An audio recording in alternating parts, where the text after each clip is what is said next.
everyone, my name is Thomas, and today I'm here to tell you guys my story. I just want to start this video out with a trigger warning saying that in this video we are going to be talking about drug abuse, drug use, sexual abuse, and a lot of triggering stuff, honestly. I'm going to be opening up a lot. As the title says, I'm going to be airing out my trauma, and that is because this entire situation has carried with me so much over years and years of time. I can tell that it is something that affects me on a day-to-day basis and something that I think about a lot, and that's something I even personally get triggered about. I had opened up to a friend about this the other day, and they encouraged me to come and tell my story. It was the first time I had really ever opened up to anyone about it and really told all the nitty-gritty, ugly details of this story. 2.5 years ago, I made what I like to call the video that started my career. I just sat in my car, because it was the only place I had privacy. I told my story. When I made that video, I had no idea it was going to perform the way it did. Since I've made that video, I have seen many opinions change on the matter of HIV. Just sharing my story has really been able to bring people comfort. I became that person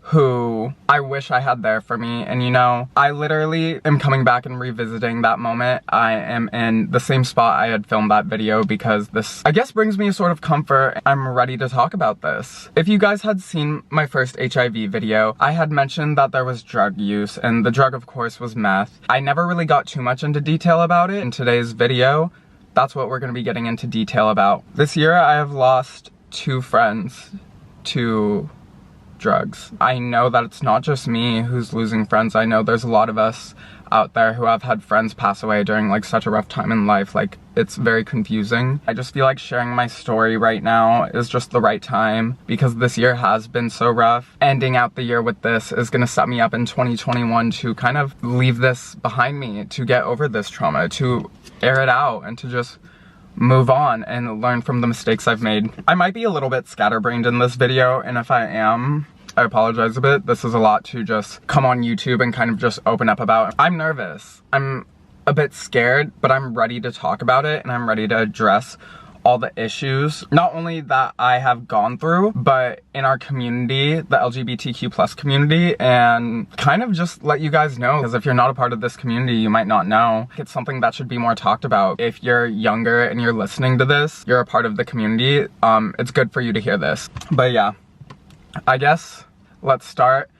I guess it's time to start the story of how it's so hard for me to just like say it out loud. It's about how I was addicted to meth at 16 years old, and this is my story about it. Sorry if I seem a bit like desensitized in this. It's because I quite literally am desensitized to this entire situation, because this entire situation was like a lot of fucking trauma. When I was about 13 years old, I had very first downloaded the app Grindr. For those of you who do not know, Grindr is a hookup app. On this video, I'm not going to sugarcoat anything. I'm going to tell you guys raw, like, what went down and what I was going through in this. I am going to be descriptive of like the certain situations that were going on. This is like my therapy. After being on the app for so long, I had it like all throughout growing up. I definitely had hookups with older men. At the time, I didn't realize what I was kind of getting myself into, hooking up with an older guy, groomed into thinking that that was okay, but in reality, like, that's not. If you're a younger guy who's hooking up with older men, they're taking advantage of you and they're grooming you. They're making you think it's okay.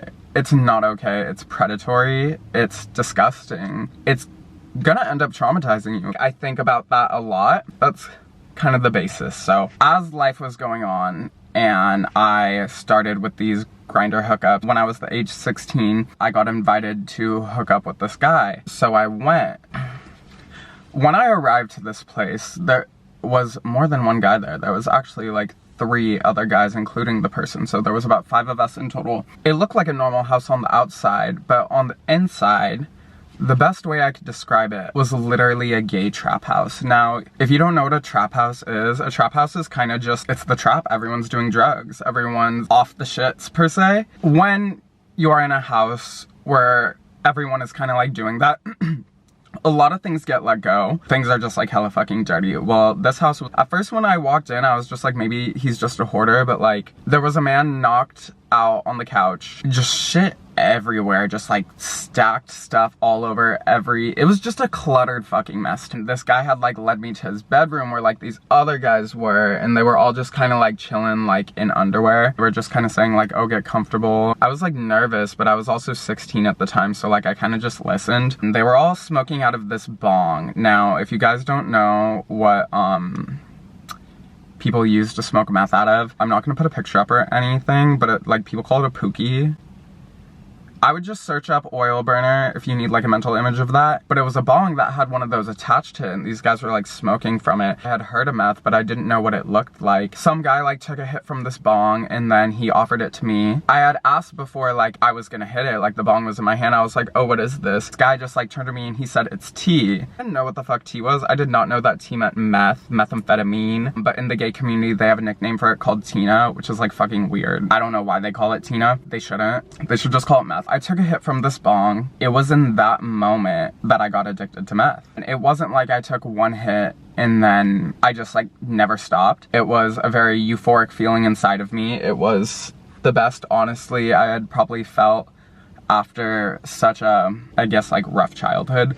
Not trying to like paint myself a sob story right here. A lot of my decisions came based off of not really like having anyone there to like fully guide me, which is fine because I've had to experience a lot to get to where I am now. And although I don't regret anything that's happened to lead me to where I am today, I definitely could have avoided a lot of different situations, but I feel like what I've gone through is what makes me me, and it's what sets me aside for doing everything that I do right now. You guys might also be asking right now, like, why are people using meth in this trap house like full of gay men? It's because when you do meth, your body experiences a very different way of sensing sexual pleasure. Things feel a lot better on it. Now, as enticing as that sounds, it comes with a lot of other baggage too. There's a lot of different effects that meth can have on your body. First of all, brain damage. Physically, you don't eat and your body's like quite literally eating away at yourself. You don't sleep because it just keeps you up, and you don't sleep so long that like you literally go crazy. Yeah,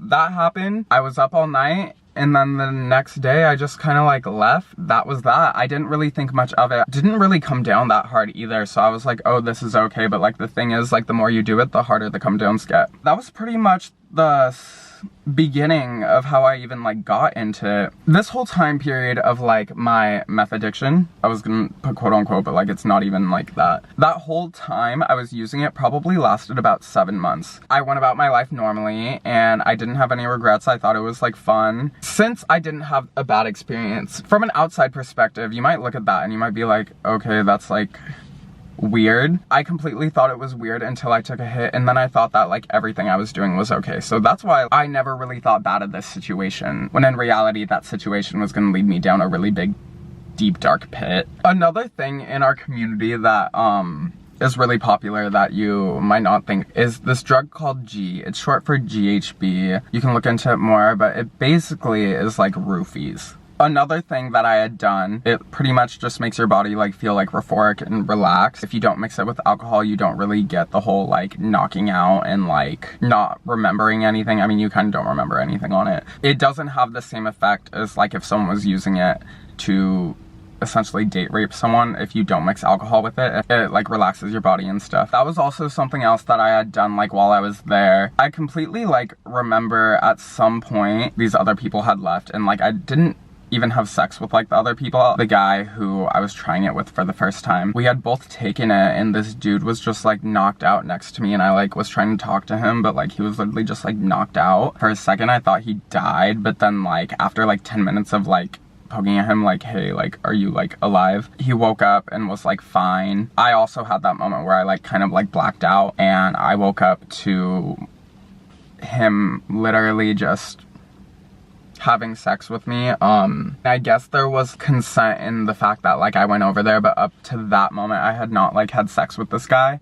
Yeah, I didn't like know when the moment it like started. I don't know how long it was for. I just remember like becoming conscious and like him like just fucking me. Yeah, it's really fucked up. There was that. In the moment, I didn't really think of it as anything. I just thought like, oh, that's like what was like going on. But for me to not be awake and consent to something, that's like a whole thing in itself that I realized years later. Continuing on, because I want to like move past this guy's house.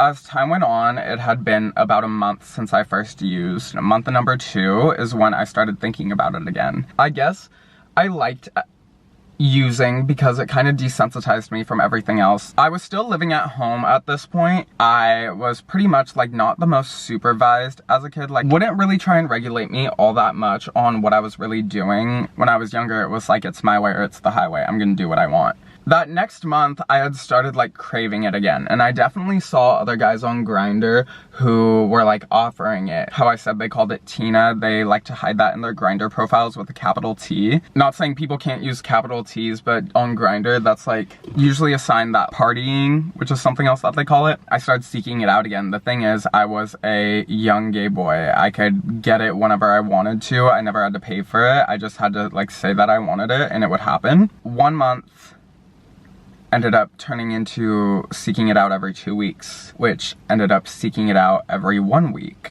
which then started doing it every half week.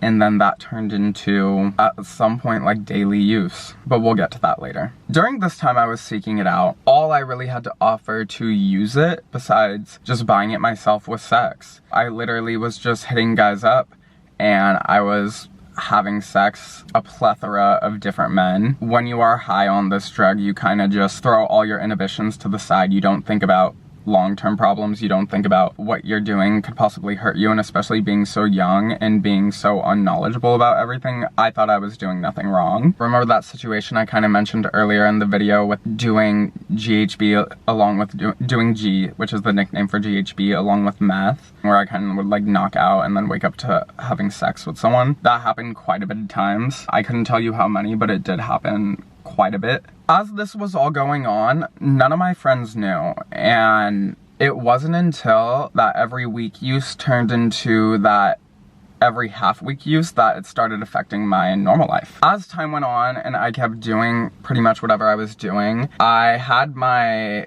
group of friends that I was with. At some point, we all wanted to do it together, and so there is really when my downfall started. Real on my way to rock bottom, I was the one with the connects. I knew where to get it because literally I just had to log on to Grindr. Once we started using it, and I was using it more regularly, because now I was using it not only in my hookups that I was going to, because like I was high and just wanted to hook up all the time, but also to whenever I was like just with my friends chilling. So like it just wasn't a good mix. During that time period, it was I felt good until I wasn't on it anymore. And that's kind of what meth does to you. It gets you hooked. Once you do it, especially when you smoke it, you just keep doing it and keep doing it and keep doing it and keep doing it. Despite all the hookups I had, there's one that really stands out to me, and one that to this day I still kind of question. I'm not too sure what happened, and I'm not too sure what to think of this. There was a night that this one older guy had gotten a hotel for him and I and his friend to hook up. This guy had picked me up from my house. He was driving me to this hotel. When I was in his car, I was high too, like already at this point, which is why I think I ever went in the first place to go do this. But like he told me to like strip down in his car, and like I wasn't like the most comfortable, but like I just listened because like I was still like a kid, honestly. I don't know, I just like didn't think much of it. It was just really cold. He was just like touching me, like already uncomfortable, but I was like, let me just go with it because I'm already in this situation. But we get to this hotel and his friend is like waiting there. I wasn't really the most attracted to his friend. Whenever like his friend tried like doing something with me, I guess like he could realize like the vibes weren't right. So he ended up going and getting like a different room. I was just high out of my mind, honestly. He was on top of me and he was like a big guy and I was like on the smaller side then. He knew I wasn't of age either, and he knew I was off drugs, and so he was literally just using me. At one point while I was high, this fool, and I'm going to call him a fool, and I've never said this to like really like anyone online. I've only told this to one person in my life. I'm pretty sure he looked at me. He asked me if I was on PrEP. I just like panicked and lied and said yes, and he said, oh good, because I'm positive, as in HIV positive. I just like ignored it, but in that moment, I don't know if I heard that correctly. Did I imagine that? I just don't know. To this day, I don't know if I imagined that, because years later, when I saw this guy on Grindr, I hit him up and I just asked him if he was like clean or like what his status was, and he said he didn't have anything. So I was like, okay, but why do I remember that? I don't know. He ended up falling asleep. I had like lines of meth lined up on the table. I literally scooped that shit back up in a bag and like dipped out on this man. He wasn't using, so he was like in a normal state of mind. And just like sidebar for a second, the predatory behavior in the gay community from the older generation is astronomical. It's not okay. If you're an older gay man watching this and that's you cause a lot of people trauma. You shouldn't do that. That's not okay. And I don't know why this is like such a popular thing in our community. It's not okay to groom children, and it needs to stop. It needs to be more spoken about. There's an association that a lot of like religions use with like people who are in the community saying that like they are very like they're predators, and that's not always true. But when I tell you guys how many times I have told a man I was underage, I can only say about 20% of the time they did the right thing and they blocked me. And the other 80% of the time, these men were being predatory. Just had to bring some awareness to that. Let's move on with the story. Even after that experience, it was closer to the end of it. There was still one final experience that I'm gonna touch on later, but I'm kind of gonna tell you guys like the in-between and kind of some things that happened in between that last situation and then from when I started. At some point in the middle of that, I was in homeschool. I have, and I don't really talk about it, like 2 older sisters. One of them is 3 years older than me, and the other one is like a lot older than me. The one who's a lot older than me, I get along with really well. The other one, her and I have had issues ever since childhood. I don't think it's her fault that a lot of anger was brought about, but it also was something that was my reality growing up. I never knew what day was a good day. I never knew what day wasn't, and we would fight a lot. We didn't really get along. And I'm not like holding that to her or anything. I'm just like, that's a factor to this story. There was one day her and I were fighting, and I was scared that she was going to hit me. Things just got like very heated, and I ended up, because we shared a room like our entire life, I said to my grandma, like, I cannot live with her. I cannot be in the same room as her. I cannot be around her. I straight up packed a bag and left and went to my friend's house and was living with my friend Sarah for like months on end. Sarah didn't really know I was doing this while I was living with her, because I didn't really like tell anyone till like the end when I was like really cracked out. Every so often I would be like left alone at her house, and I didn't like being alone because it was like kind of spooky and I was like so young. I would go out and just seek like someone to get high with, and that's what I would do. Like many countless situations where stuff like this happened. Since I was living with friends, I just would like tell them that I was doing something else and then like actually go out and do something else. Yeah, meth is just kind of one of those drugs where like you lose yourself in it, and that's what happened. There's not much more to the situation rather than like I just like got addicted. I ended up probably around that time contracting HIV from someone. It could have been that guy, but like I also don't know because it could have been someone else. When I would do it, I would smoke it, I would snort it, I would never inject it. That is something that like people also do. They call that slamming in the community. So if you see someone's profile on Grindr say slamming, just block them.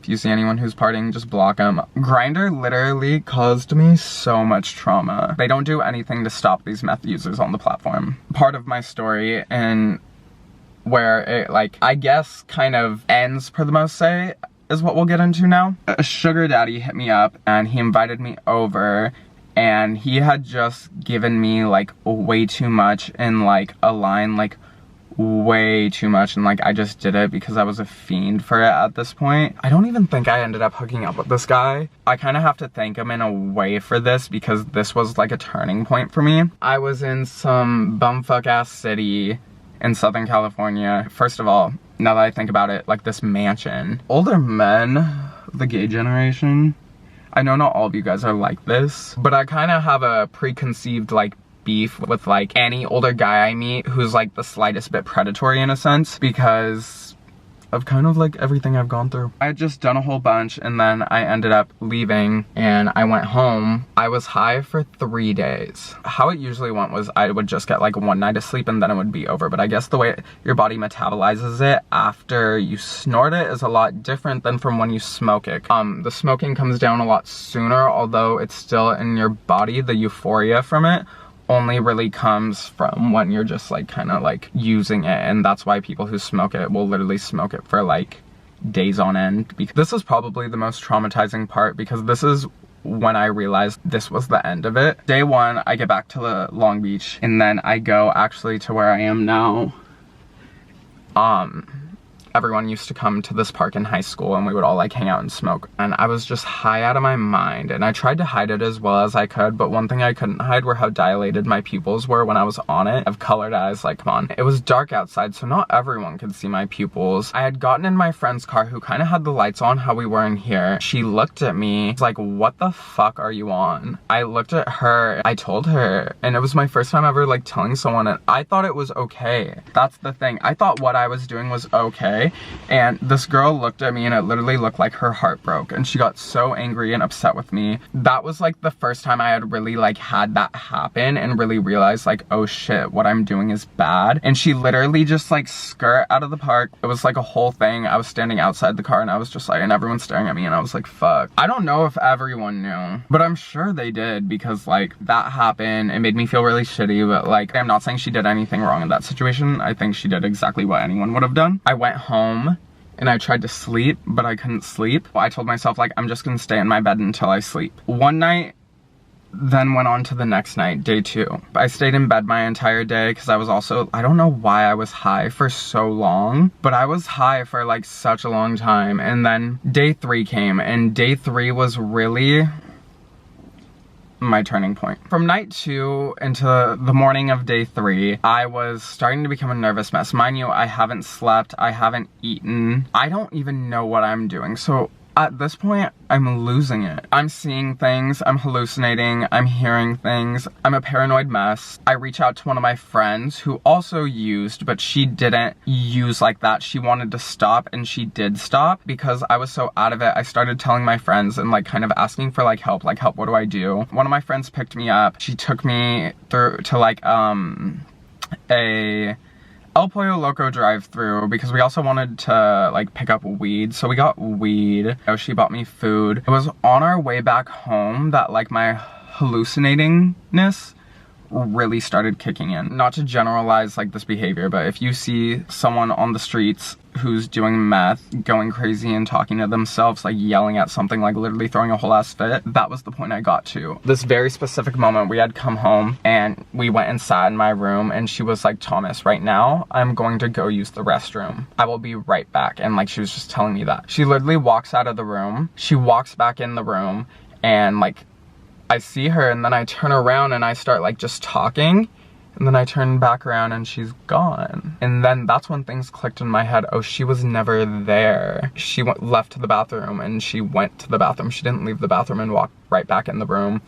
And so when she came back, I told her, and that probably like scared her. She ended up leaving, but she was there. She helped me through a lot. So you know who you are. Thank you so much for that, because without you, I don't know what I would have done that day. You helped me, so thank you if you're watching this. I was hallucinating a lot that day, and once I realized and was conscious that like that was a hallucination, once I lost touch with reality, that's when I knew that it was time to stop. This situation didn't end there. I was feeling a lot of emotions. I was feeling crazy. Physically, I did not feel all that well. I had a moment, guys, and this was a big turning point in just my entire life in general, and it really made me look at many different situations very differently. I'm telling you guys, this was just what I experienced and what I'm holding with me throughout this entire situation. At a point, I felt like I was gonna die, and like the best way for me to like really explain that is like quite literally, I felt like my body was slowly giving out, and in that moment I didn't know what to do. And I'm not trying to turn this into a religion thing. I'm not trying to push religion on any of you guys. I don't really talk about religion, and I was completely atheist up until this point. Mind you, this whole day too, oh my god, I just remembered this.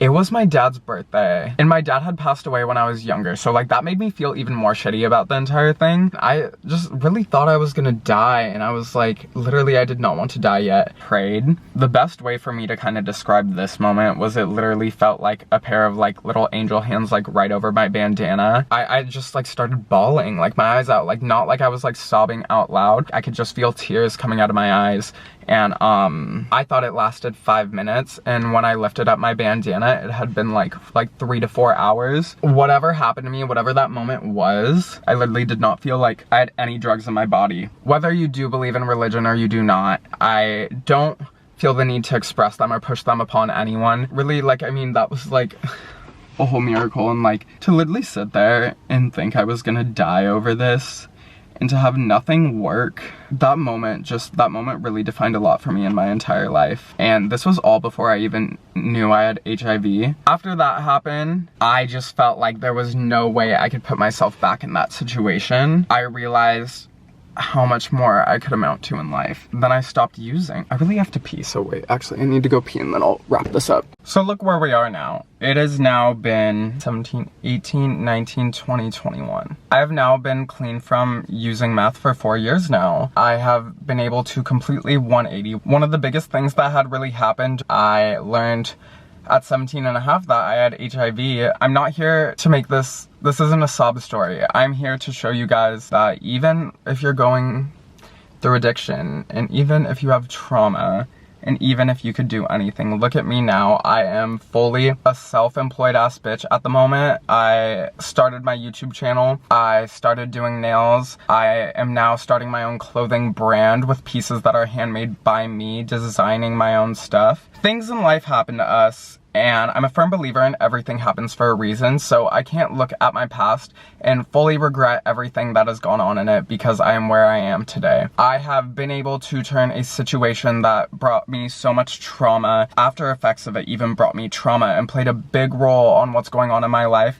But you know what? Not once have I let it stop me from doing what I wanted to do. If anything, I have literally used all of that to motivate me, to push me to work hard, do more, and just spread awareness about these things. I cannot just sit around and let things eat away at me any longer, and that's why I came in this video to really talk about everything. If you are currently using, or you know someone who is using, as hard as it is to stop doing something that's hurting you so much, that doesn't mean it's all you amount to, and it doesn't mean that's as far as you're gonna go. Getting off substances is hard, but it's manageable, and after that, you could still live a fantastic life. My brand is built around just a lot of my old traumas, and coming on YouTube and really opening up and telling my stories, not only as a way of therapy for me. I never know who I'm gonna help putting these videos out, and I don't know if this is something that you can personally resonate with. That's all I really have to say about this. I feel a lot better after telling it, and I feel like this is a weight that I'm not gonna have on me. It affects a lot of things, from my personal relationships to how I go about the way of life. I can tell that that effect is not something that's really good for me, and it really holds a lot of anxious feelings in my heart, and when it comes to relationships, it holds a lot of issues. But you know, I'm an open book, and I want to keep it that way, because when I'm hiding nothing, I have nothing to worry about. Not more so I was hiding this, I was more so suppressing it within myself and not thinking about it and not talking about it, when in reality, it needs to be talked about so this doesn't happen to anyone else. In next video, we will be back to regular scheduled programming. I love you guys the most. Thank you so much for listening to me. XOXO. I'll be swing.